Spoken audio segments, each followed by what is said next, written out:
Oui, donc je sors de garde à vue et je tiens à remercier tous ceux qui nous ont apporté un témoignage de soutien. Merci à tous.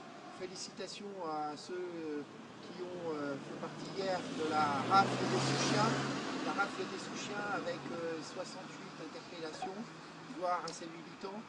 Et il faut savoir que nous ne céderons jamais. Cette opération policière était faite pour nous intimider.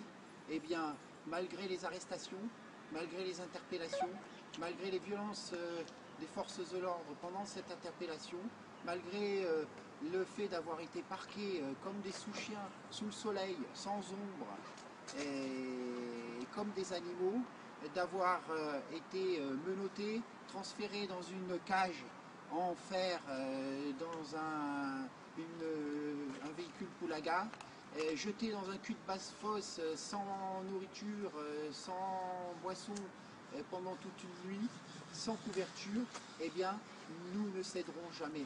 Nous ne céderons jamais parce que nous avons la légitimité de ceux qui se battent pour leur peuple, qui se battent pour leur pays, qui se battent pour leur tradition, leur patrimoine, leur identité, leur sang et leur sol. Nous avons la légitimité parce que nous sommes des nationalistes. Nous sommes au service du peuple.